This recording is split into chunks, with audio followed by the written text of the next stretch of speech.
Good afternoon, everyone, and welcome to this virtual professional development opportunity hosted by the Maine Department of Education. My name is Joe Schmidt, and I'm the Social Studies Specialist for the department. Today, I'm very excited to welcome Kim Heckart from Iowa. Join us today. If you've been in other sessions, you will have heard me talk very, very glowingly of Kim. I think she's probably one of the best elementary social studies minds in the country. And I'm not the only one who feels that way, because I'm sure she'll probably be super modest. She is, if I'm remembering correctly, Kim, correct me if I'm wrong, but I believe a Gilder Lehrman National History Teacher of the Year Award and an NCSS, National Council for Social Studies Elementary Teacher of the Year Award winner as well. I've personally sat in with some of her sessions, and in the networks that I know, Kim is extremely well respected, and I'm so excited to have her here today for Maine elementary teachers and educators in general to get to learn from her and ask questions of her and work with her. So with that all being said, Kim, I'm going to turn it over to you. That sounds great. Thank you so much for having me and letting me join Maine today. It's a state that I haven't visited yet, so I feel like maybe I'm just dipping my toe in today, and someday I'd really like to come and visit Maine too. So that would be awesome. So you've joined through Pear Deck, joinpd.com, and used the UJRYL as your password to get into that. So I'm going to start the class right now so that it takes that off, since you guys are all in right now. And so to start us off today, the first thing that I would like you to tell me in the chat box is what grade you teach, or if you're an instructional coach, or what your job is, just so I know who's with me on this session for today.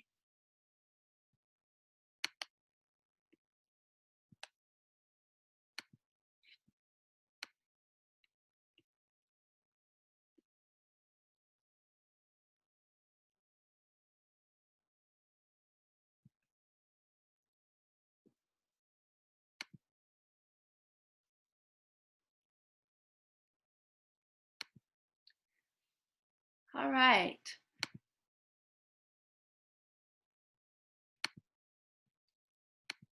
I don't see my chat box is my problem right now.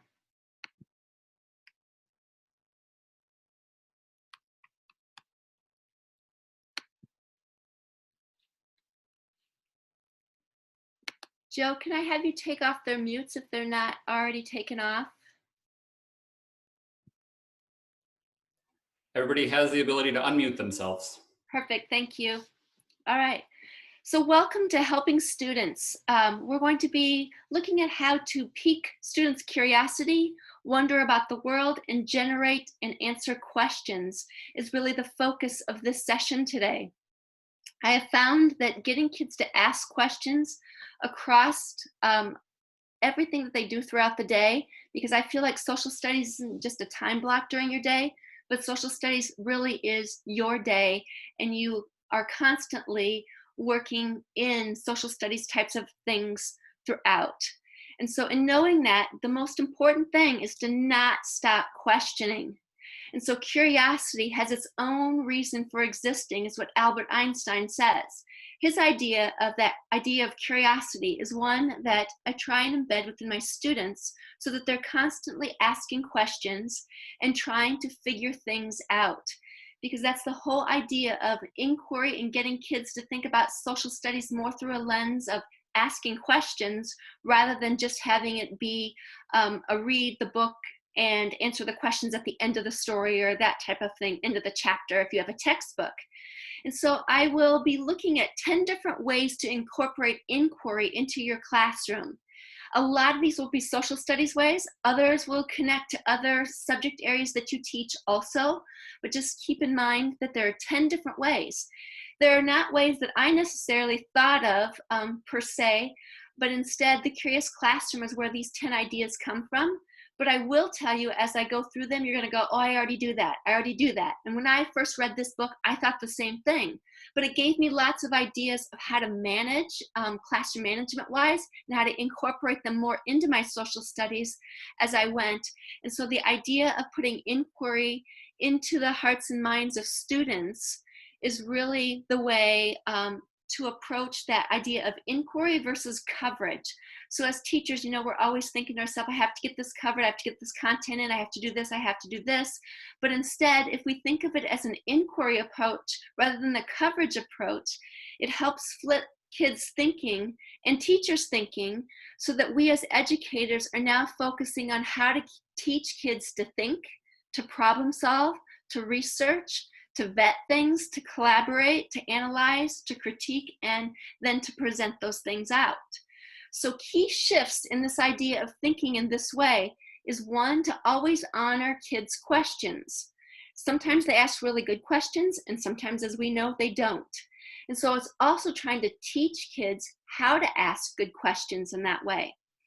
The other shift in thinking in this this presentation will be then to think about how I can think about, all right, I already teach this unit on X, Y, or Z.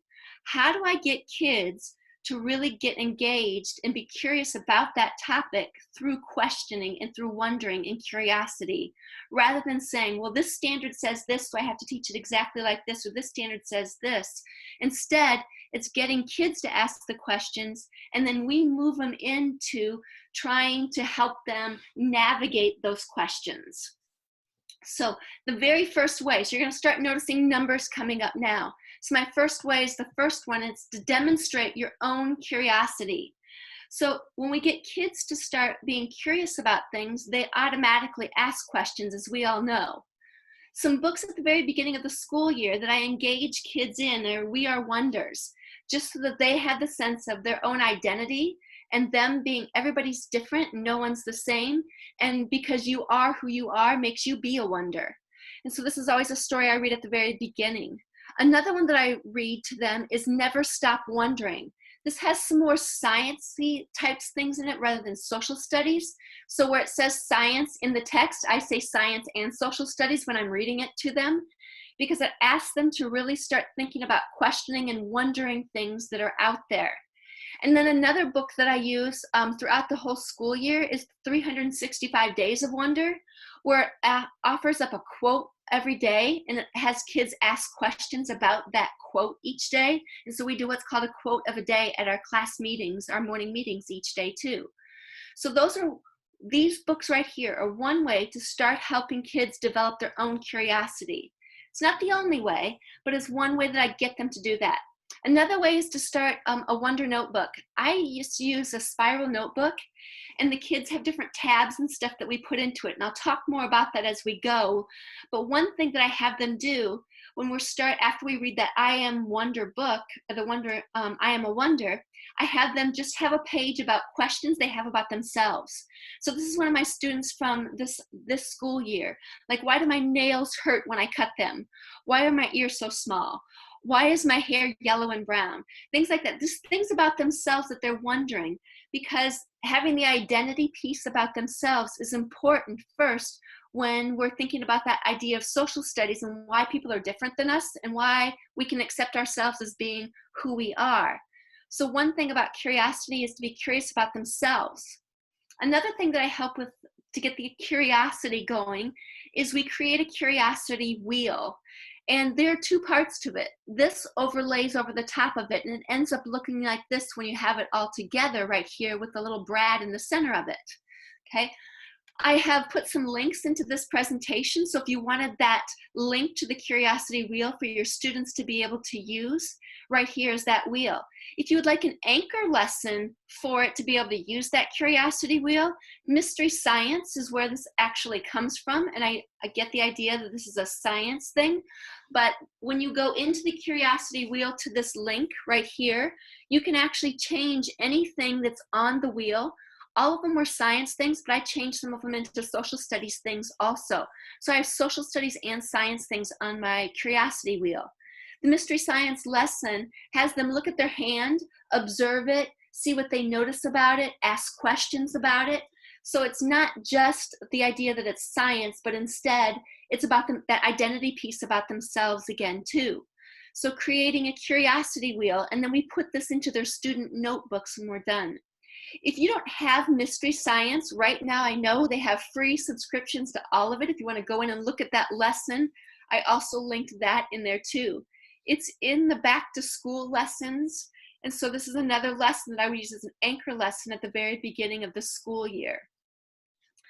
With the social studies piece of it, one thing that I do with the kids in their notebooks is to create a sketch notes at the very beginning of the school year. And it's the different perspectives. This comes from the National Geographic, is who this comes from. And they have spatial, cultural, political, economics, history, geography, and an ecology piece through there.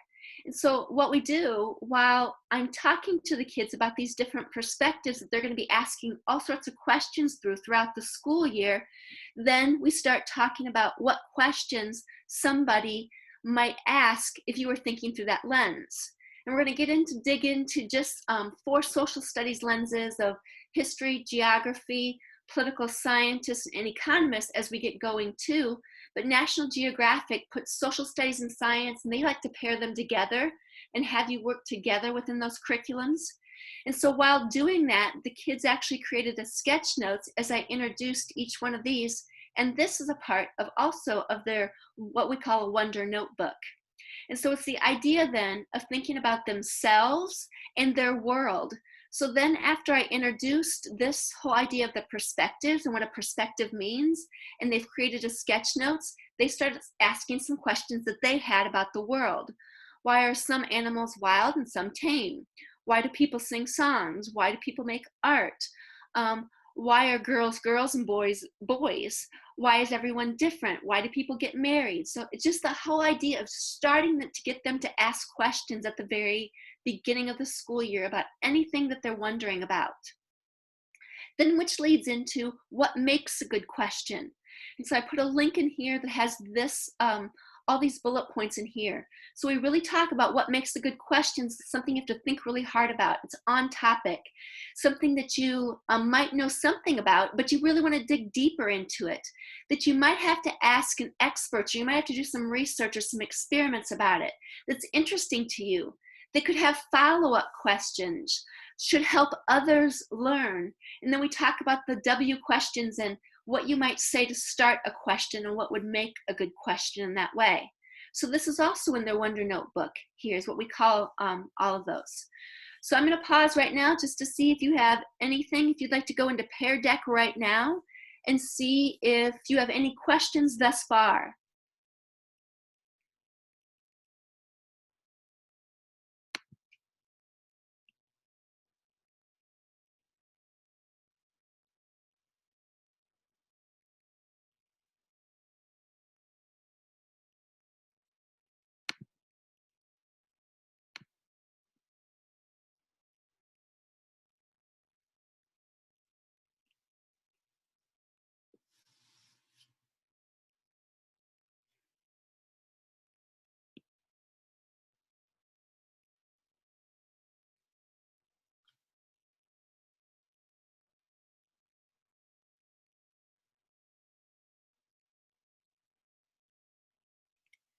I saw someone putting a question in, but I think that they've deleted it. So I'm going to go in back into the presentation, and there's going to be other spots to stop along the way. So if you think of your question or have it more developed, then you can ask it at that point.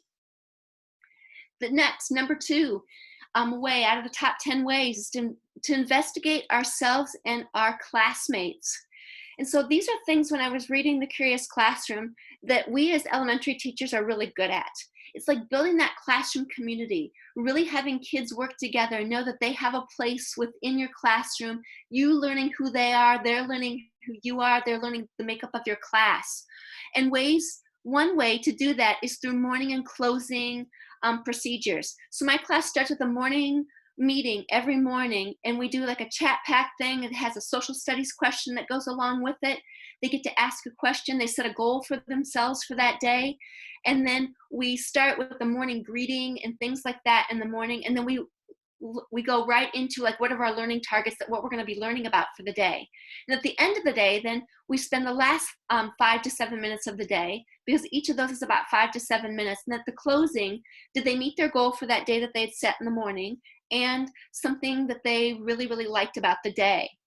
And so in doing that, that also gives me opportunity to actually talk about some of their wonder questions that they might have had or been working on for that day too. I have a video linked in here. I'm not going to play it for you right now. I will let you go back to it later if you're interested in meeting, like the meetings, the closing or the opening meetings. There's about an 11-minute video where you see my students actually doing that and how it's set up and how it works there. The next number 3 would be the wonder walls. So a wonder wall, here's what I've done. I've taken a picture of each of the kids. They're up there with thumbtacks, so they take them up and down all the time. They work on a wonder question that they've written in their wonder notebook, and they get some research time to do that. And they stick a Post-it note up on top of there. This allows me the opportunity to see what kids are working on, or if I want to group kids together, if some kids are working on the same types of questions, I can do that in that way and group them, and they can collaborate together and work on them. Or I can also make it so that they're each working on their own individual questions. So we spend about the first 10 to 15 minutes as they're coming into the classroom, getting settled in the morning, getting their agenda done, and they have what's called morning jobs. So one of their morning jobs is to work on their wonder questions. I also give time during our writing time to also work on those, and I'll get to that a little bit later. This is how they're posted, and this is how I can always check in with what they're working on. Another way to get kids' curiosity and to get them asking questions is to use soft starts. So in the morning when I was talking about that 10 to 15 minutes they can work on wonder questions, we have this thing that we call play first and investigate and evoke curiosity. And so I have a spot that it's usually right here in the bottom, sitting right here near my wonder board, where I have a soft start out there. And it really depends on what we're learning about. We do an immigration unit in 3rd grade, so I brought in a trunk, and it had all sorts of artifacts in it that they could ask questions about it. Sometimes it's a photograph or a picture of something. Sometimes it's an artifact. When we're doing science, it might be building something out of Legos, or during math time, I might put a soft start out there for pattern blocks when we were doing fractions. I put real leaves out there. So here's an example of a student notebook with a soft start then. So in her wonder notebook, she used her crayon to put the leaf in there underneath and do a leaf press, and then she put her wonder questions around it, and then she did some research on those and actually shared out then about her research that she did with that. Other things that I put out could be just a computer. And at the computer, I put some of those virtual tours so kids can actually click through and go through the computer and look and see if they have any questions about whatever that museum is, or an artifact that's at a museum or something such as that. The Smithsonian Institute has a whole bank of really cool artifacts. So if you're not a hoarder like me and you don't hold on to stuff and keep like a pack rat and keeps all this stuff, you can have then the Smithsonian Institute bring up artifacts. I'll give you an example. The Greensboro 4's lunch counter is in a picture. It's an artifact that's online. Abraham Lincoln's stovepipe hat is an artifact that's online. Depending on what you're doing and what you're teaching about, you'd be able to find any artifact that you wanted to. You could bring it up on a computer screen, and then that could be your soft start. And what kids start with in the morning is checking that out and then asking questions about it in that way. Number 5 is check your news feed. So it's having them be newscasters. And so having live cam feeds, this is another thing that I have open to a computer over at my Wonder Station every day, is a live feed.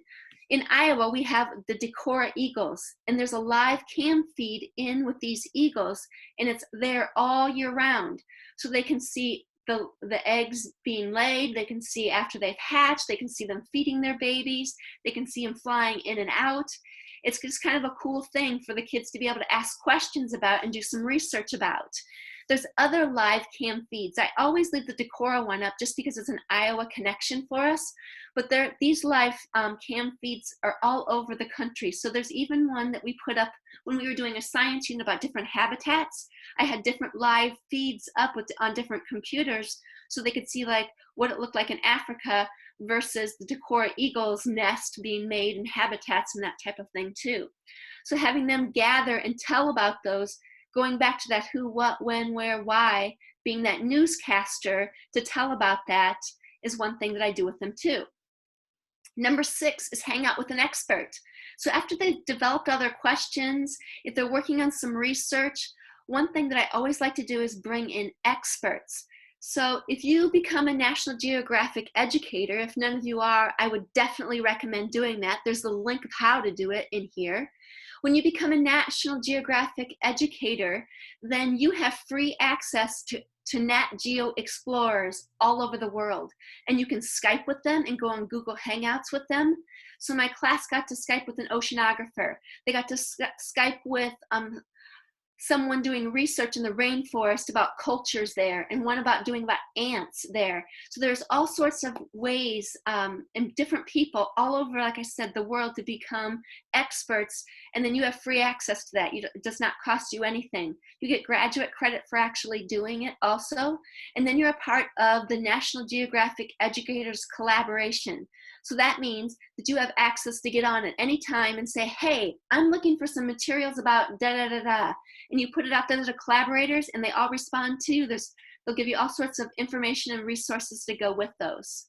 I linked in here a veteran example. We hung out with some veterans that came to our school and asked them all sorts of questions about what it was like to be a veteran, what war they were in, and told information. The kids did some interviews from that, and we had that on Veterans Day. And so there's a link to what that looked like here. Skype a scientist is another one. Talk to somebody that's a local historian, or from your historical society, a museum curator.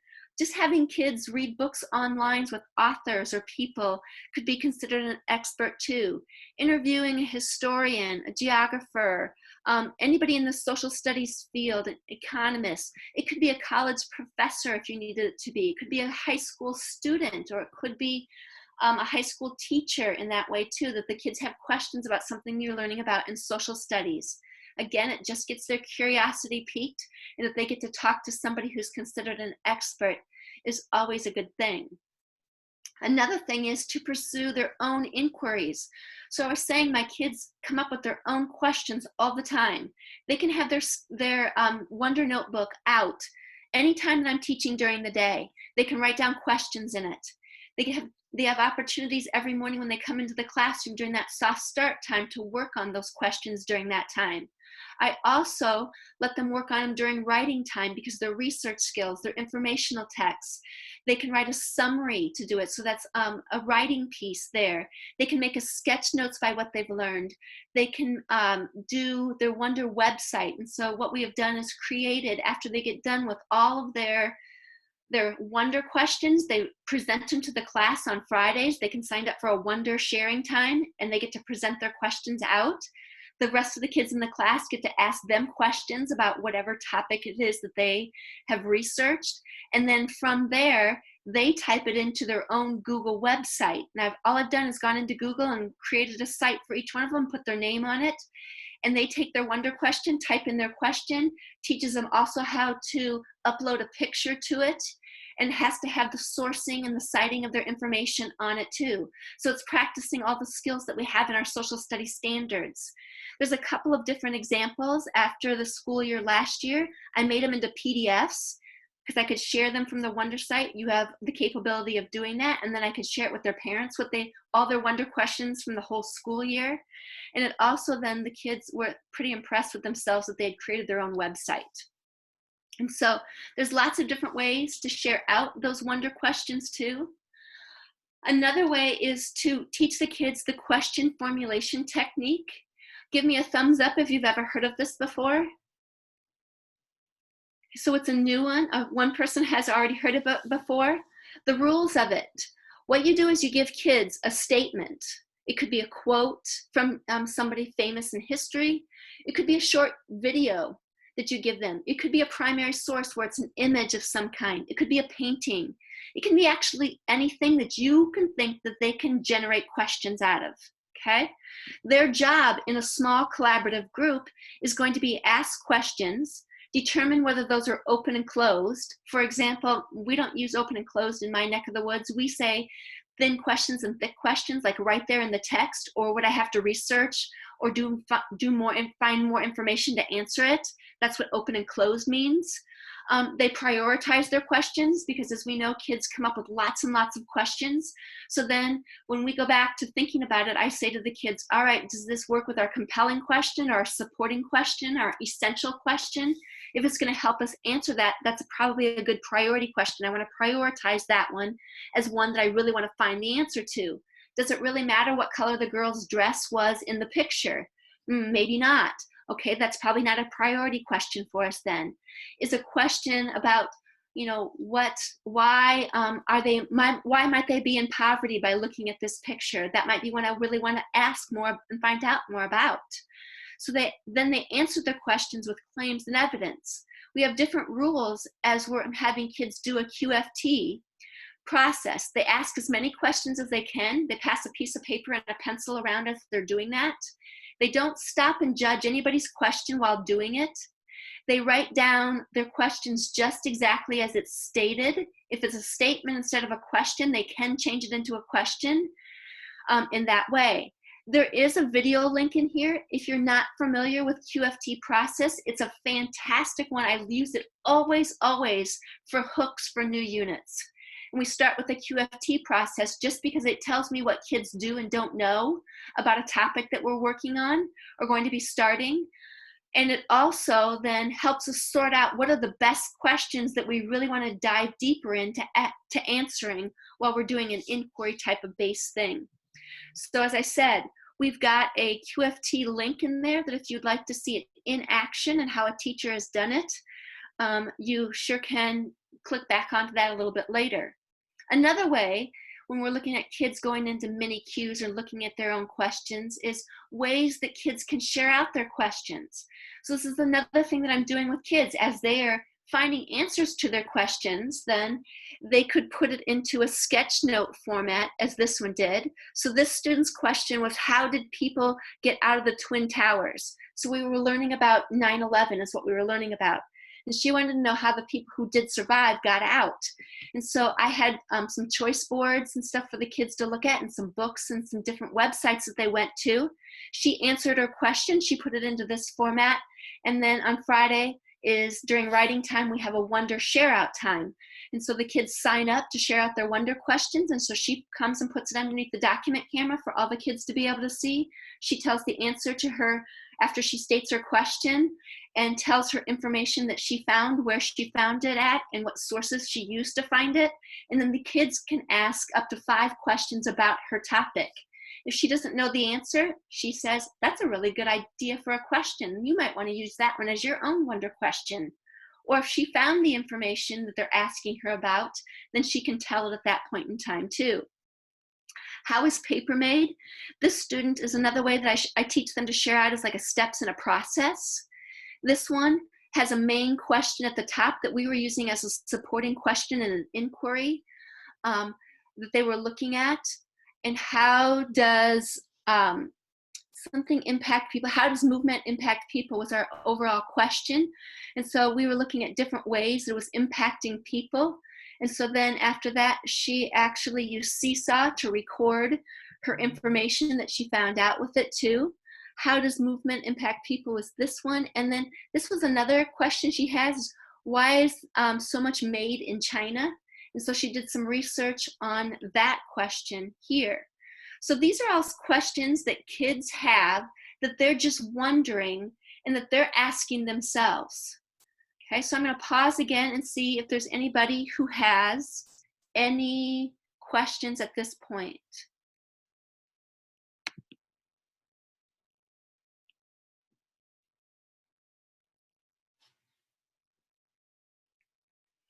Great question. What are kids using to do their research? So I don't know if you're familiar with Symbaloo or not, but Symbaloo is a free resource online. There are already Symbaloos that are actually set up, or you can go in for free and set up your own. Symbaloo reminds me of like an iPad with all the different apps on it, and you just click on the app and it takes you straight to whatever site that it is. Symbaloo does the same thing. So if I want to put some websites on there that I know are going to be really good websites for the kids to be able to use like Wonderopolis, for example, is one that I use for them looking up questions. KidRex, because I know it's a kid-friendly search engine, is one that I use. But on Symbaloo, I can actually put the sites in there where the kids just have to click on it rather than go in and Google anything or put websites in to have to go find them in that way. Symbaloo is Symbaloo is Symbaloo, and I can put that in the chat box here when we're done too for you. My computer lab instructor, if you happen to have one in your school, that's who sets ours up. So, which is pretty awesome, just in the way that we can look at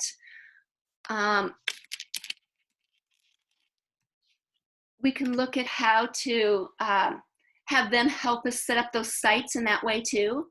So what she does is then if ever I want a site, she has them set up so for every single grade level. So kindergarten has their own Symbaloo, first grade does, and any teacher in that grade level can just then send to the computer lab teacher, hey, I'd like to have this added to our Symbaloo site. You can also color code them. So like we have all blue that are our math, all green are reading, all, so you can color code them in that way too, so kids know what color they're looking for when they go on to those in that way. How long do you establish your routine? I spend about the first 6 weeks of school establishing routines. So I don't really dig into inquiries. Instead, I dig into topics that are like mini inquiries. Like I said, 9/11 is one of them that I use at the very beginning. I'm going to teach them at the very beginning how to do those different perspectives in that way too. Strategies to encourage children to participate and don't necessarily enjoy sharing. Okay, don't make them be first. Let other kids be the other ones. I have kids that worry about that at the very beginning of the school year because they think that they can't get up in front of the class and share out a wonder question. Once they see other kids doing it, that helps. I had one student this past year though who was so scared because she did not want to go up there in front of the whole class. And she was on an IEP, and that was part of her IEP. So what we did was, since she would be pulled out for a couple of different times during the day to work on things with her special ed teacher, I would have 3 or 4 kids go to her, and she would share out her question to those 3 or 4 kids at first. When she got enough confidence though, then probably by mid-year, she was sharing to the whole class. Once she did it once, she had those 3 other students go up there in front with her and share with her too. So I think that really helps too in that way. Can you explain sketch notes? Yes, sketch notes is just a notebook where I usually always put, I use it for every single thing, reading, writing, math, everything, okay?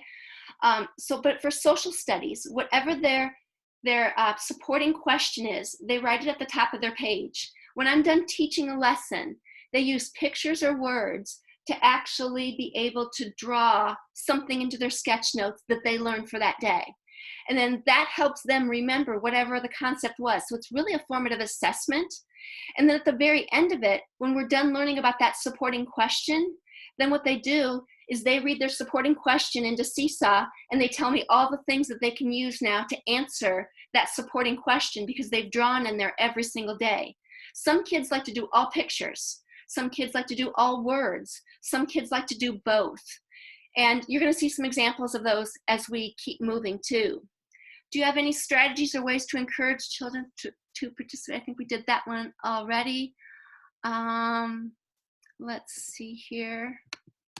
I'm going to close out of this for just a second. Okay, I think we have most of those done. So I'm going to go back into responding to encourage. Got that one already. There. And we'll have more time to ask questions. I think as you see more, that will help too. So number 8 out of the 10, I've tried to get kids to be curious and ask questions and generate questions and answering them, is using to address curricular units with mini inquiries. Now, how are these different than what we were just talking about? All what I was talking about before are kids who are coming up with questions, things that they're wondering about all the time. Okay, this is where I'm going to really focus on my social studies time and do a mini inquiry here. So what I do in Iowa, we are just rolling out new standards we have for the last couple of years. So I'm going to give you guys some access to some Iowa text sets. You may want them, you may not, I don't know. I'm going to tell you what's in them, and then you can go look at them a little bit later and see if they're any help at all to what you guys are doing in Maine. But it has every single grade level in here. If you click on this for just the text sets right here, inside every single text set, which were created with resources from the Library of Congress and the Iowa State Historical Society. So they're going to have local history in them, but you could change it to the main local history in yours too. So these text sets have compelling questions, the overall essential question for a unit or an inquiry, and it has 3 to 4 supporting questions what are going to help them dig deeper into that compelling or that essential question, whichever you might call it in your state. And so when you click on one of these, it's going to then encompass probably anywhere from 15 to 20 to 25 primary sources in it. Those primary sources are sometimes videos. A lot of them are images, just because elementary kids do really well with images. In the upper grades, they get into some documents too, newspaper articles, journals, all sorts of things. Some of them are video links, but as I said, the links are from the Library of Congress and the State Historical Society. So I'll say this about the text sets. They're a really great starting place, but you may want to add other resources to them. Because it was through a grant, those are the 2 places that we could use to actually pull sources from. So when you go to your grade level in there, there's 3 text sets for every single grade level. And we're actually creating a few more for 4th and 5th right now. And so over here to this side is an at a glance. So what you would find over here is these match a text set. So if then you pick the Iowa Standard, it would then tell you what concepts should you be teaching with that standard. And this is the text set that's going to help you with that. And there's some literature books and things like that within the text set to also help you. So I teach 3 main units, 3 text sets throughout the school year. And I spend 6 to 8 weeks on each one of them. The first one is immigration. The second one is looking at slavery all the way to the Great Migration, so enslavement to the Great Migration. And then the third one is the westward expansion, really focusing on a piece on Native Americans. And so within there then, that's what is going to be in the text sets for my grade level. We looked at vertically aligning those across the state. And so we tell Iowa teachers, if you used every single text set in every single grade level, you've taught all your social studies standards throughout the year, is what those are. So take a look at those, because I think that you would be able to help you with some of those too. So here's an example of what's in one supporting question for one of my text sets. It's the last text set. It's the second supporting question, who are Native Americans? And the overall question for this unit is, what caused people to have to move? And so it's the idea then of looking at Native Americans and how they were pushed from reservation onto reservations and off of their land. And so this first supporting question then looks at who are Native Americans. These are in the text set. And so one thing that you're going to notice about the different images that are on here is that these represent different regions. So there's also a map here too. So the kids, when they're analyzing these images, then what they do is decide which region are they from, so that when they're sharing out the questions that they have about them, we're also going to look then into digging deeper into what did they make their homes out of? What foods did they eat? Why did they live where they lived? What's their cultural background in that area? We have another supporting question that goes along with the same one, is who are the Meskwaki? Because 30 miles away from where I live is the Meskwaki settlement. It's a group of Native Americans that aren't on a reservation, because they're some of the only Native Americans that actually purchased their own land. And so it's a settlement rather than a reservation. And so the kids learn about that piece of it too. This is a link right here to all of the images that you see on this page. My students then analyze these. And they analyze them through a strategy called source, observe, contextualize, and corroborate. Right here's a link to this poster that if you wanted to use that with your students, you could. If you're lower elementary, we use source and observe with K1. And then second grade, they start source, observe, and they start to contextualize when they start teaching inferring while they're doing reading strategies. And then all the way up to 5th and 6th grade, they're using all of them to be able to use this strategy in that way. And so to teach, source, observe, contextualize, and corroborate, I use this in the lower elementaries and then this in the upper elementaries here. So there's just two different ways to do it. This has a lot less text on it than this has on it is why. So you could choose either one.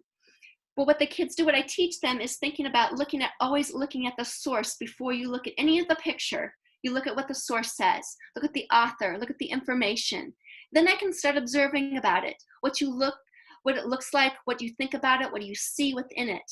And then we teach about contextualizing. In 3rd grade, I start right off with contextualizing because we talk about that as you know how to infer. It's using your background knowledge. It's using what the author gives us as clues to help us figure out things that they aren't telling us. The source helps us to do that, to make good inferences. And so we always want to look at the source first. Then they corroborate and start asking questions about their image. And as they're asking questions about their image, it goes through that QFT type of process too, as well as then thinking like a historian, thinking like a geographer, thinking like a political scientist, thinking like an economist. So they had this image right here, and I chose them a squawky one just to show you for today to look at that. They analyzed this, they came up with their questions, they prioritized them, and they decided which ones they're going to share out to the class. Now keep in mind, every group, so a group has looked at this group, another small group looked at this one, another group, and then they're sharing them to the whole class. So that way they're getting to look at all of these. We have a timeline and a map that we put all of them on in our classroom. Those help keep context and help kids thinking cause and effect. So if we put all of these onto a timeline and they can see what time periods they came into and how things happened at the same time in different times, then they can start asking better questions by knowing that too, or where it was happening. And so we do that also. I've also linked in here some graphic organizers. So if you would like your kids to analyze images in this way, or thinking like that SOC strategy is what we call it in my district, then there's different handouts here and graphic organizers that the kids can record information on to bring back to the whole class to be able to share those out too. So those are some student handouts there. So while they're developing their questions, I have a box that I create in my classroom, and I have an anchor lesson that helps them also get curious and thinking about questions in this way. And I have a lesson plan linked here to that. So the kids, I want them to start thinking like the different disciplines of social studies. I want you to think like a geographer, an economist, a historian, and a political scientist. You'll notice in the corner, this one's 2nd and 3rd. K1, they use this. Because right in kindergarten and 1st grade, for anybody who teaches that grade, we just are so happy that they are not telling us something and that they're actually asking us a question. So we're trying to teach them who, what, when, where, why, how, and how to ask a question in K1. So my K1 teachers use this. And whenever they look at images, they say, who's in the image? What's happening in it? Where is this happening? When is this happening? Why is this happening? So they go through that set of questions with them. When I'm doing it in 3rd grade, I'm teaching the kids how to be a geographer, an economist, a historian, and a political scientist, and an activist. And so when we're doing that, then they sometimes at the very beginning have a hard time with it. So I took this poster that's also linked in here for you right here, thinking like these are small cards. I stuck them onto a box, 4 sides. So that way, after they've analyzed an image, so for example, this one, they would then look at that image to ask them 4 different questions. What might a geographer ask about this question? What might an economist ask about this question? What might a historian ask? And what might a political scientist ask? And when they do that, they record it on one of those graphic organizers that are on the page before that just has 4 boxes with each of these listed above that. But why I use this box is because it has questions like, where is this place? So then they might come up with a question, oh yeah, geography asks about places. So they might ask about the place. So these are like sentence starters. At the very beginning, the kids copy these questions down, and you have to teach them how to not just copy the question, but instead you'll have to model for them. This is the image that we're looking at. A geographer might ask this, and I start by doing that. And that's part of this anchor lesson in here to teach them how to do that if you're interested in using it there.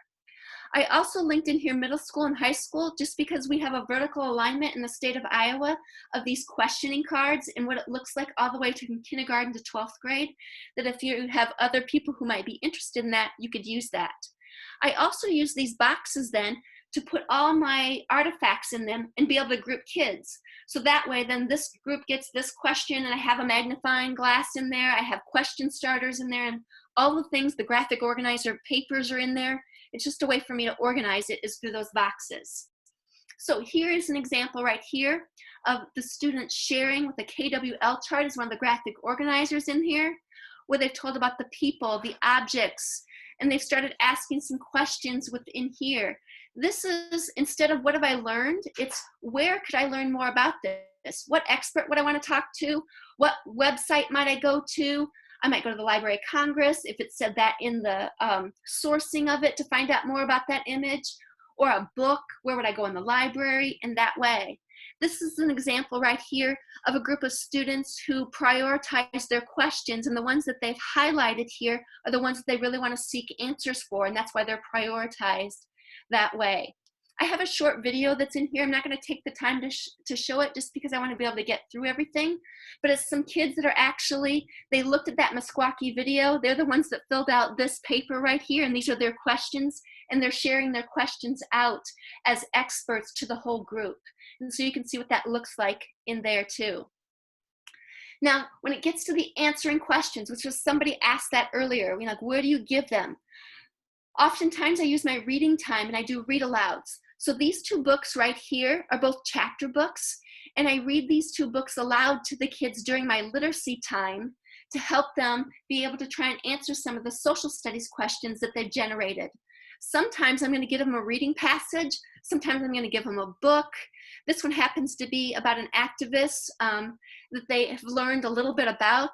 And Edward Curtis actually took pictures of Native Americans to try and get their story out and show what life was like for them. Sometimes I also take these reading passages from News ELA, just because I can make those be at different levels, from a lower level to a higher level, depending on the kids' reading levels for that also. And so a lot of times it's either through whole group interactive read alouds. So by what questions they've asked, I know what books I want to read to my kids next. It might be what I'm going to give to them in a reading group, and I'm going to give them a text in that way. I've also linked in here 3 different choice boards that I gave the kids at different points in time when we were learning about this question of who are Native Americans. This one's just about the Meskwaki. This one's about Edward Curtis. There's a book about him too, but a lot of kids like to listen to what it says rather than read it themselves. And this one's about the Native American regions in that way. So all of these are ways in which I might give kids information to do some research then. So this is where they post their questions.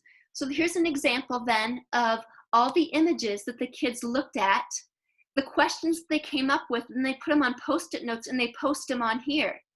So as they start doing their research, they are allowed just to come and get a Post-it note, take it down, answer the question, highlight it, and stick it back on the board. I mentioned to you having morning meeting and closing meetings. So if you found an answer to a question, you have the floor to share at opening meeting and closing meeting what you found the answer to there and where you found it. Again, it then will cite their source and tell where they have found it, or they can show the book, or they can show the website. And so we do some of that while we're doing our share outs during those closing and morning meetings too, depending on when they find their information. Sometimes they find it at home and bring it back, so it's morning meeting. Sometimes they found it during the day, and I let them do it at closing meeting then too.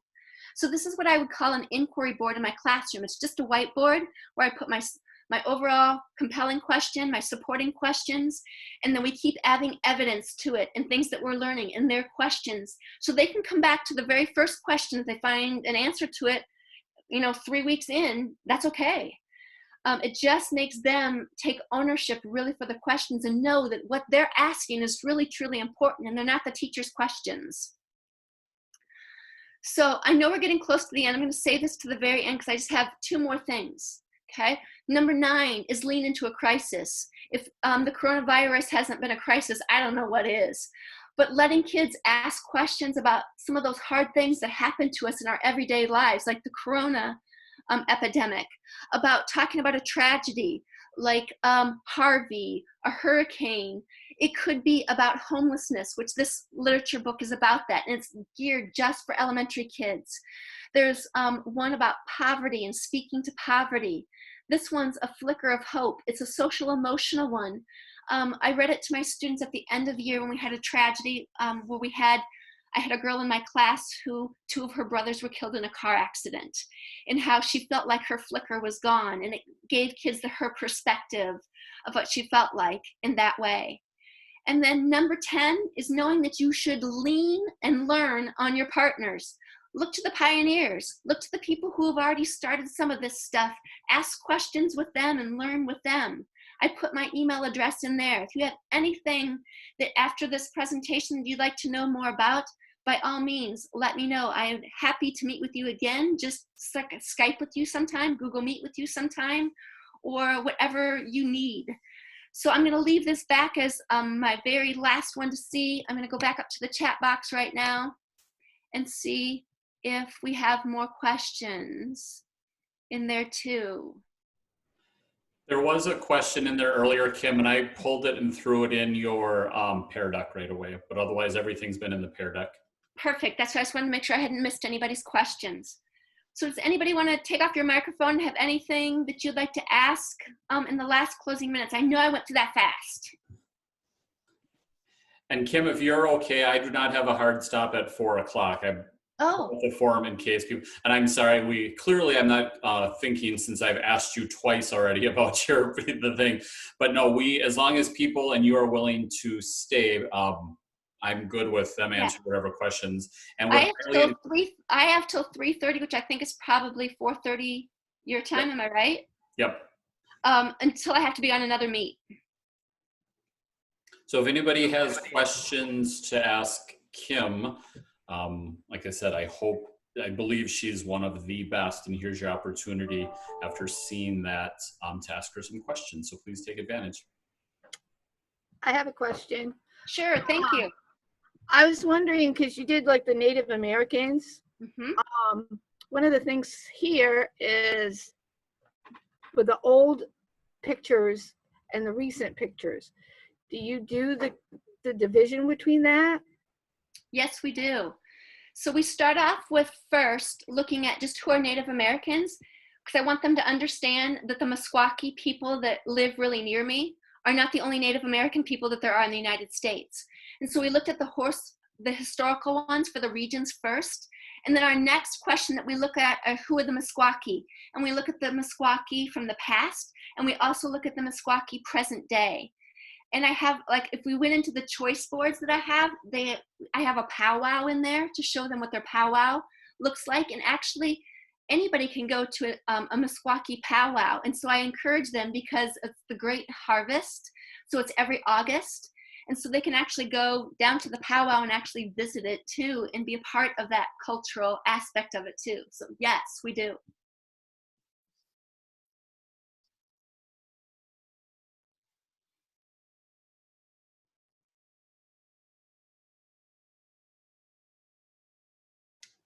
Any other questions for Kim?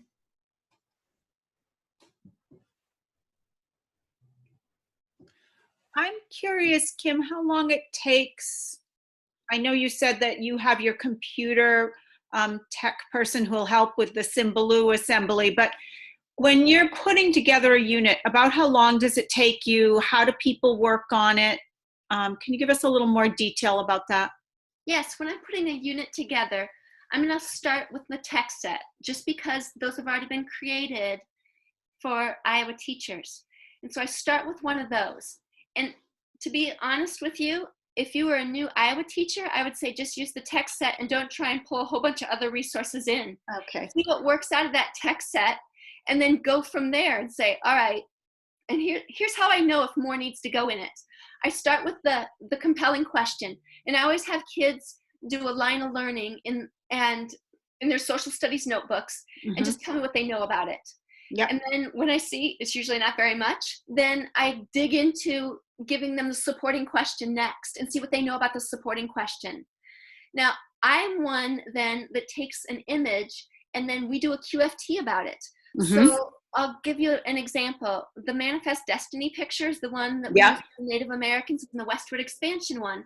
And the kids develop a whole bunch of questions about that one thing.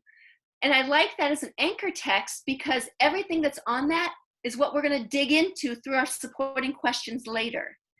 And so my supporting questions are the ones that I've developed, but I don't necessarily tell the kids that. Like I put up a supporting question, but maybe I'll say, but so-and-so Joe asked this great question yesterday, and so I really think we should start with that as our supporting question today. So it makes them think that they were a part of it too, even though that's the route that I was going with it. Yeah. So in that way. And so then when I'm doing a supporting question can take me a week to 2 weeks to complete a supporting question. And so there's usually 3 supporting questions. So I spend anywhere from a week to 2 weeks on each one. And then I usually try and spend like the last week doing a take action or a summative type piece project to go along with it too then, is what I do. Yeah. But in my world, I don't have a reading basal series that I am tied to. I have to keep my standards. So I don't necessarily have to say on page 98, I have to read this story today. So instead, what I'm doing is I'm pulling social studies trade books to read to the kids so that way I get more bang for my buck where I'm actually reading about content that they're going to be learning about, but they're still asking questions, they're summarizing, they're picking out details, all those types of things as I'm doing that. Yeah. Okay? Yep. Does that help? Absolutely. It's perfect. Thank you. Sure. Any other official questions on the record for Kim while we still have her? All right, Kim, I'm going to give you our formal thank you then from myself and all of our participants, and thank you for giving your time. You are welcome. It was great to meet all of you today.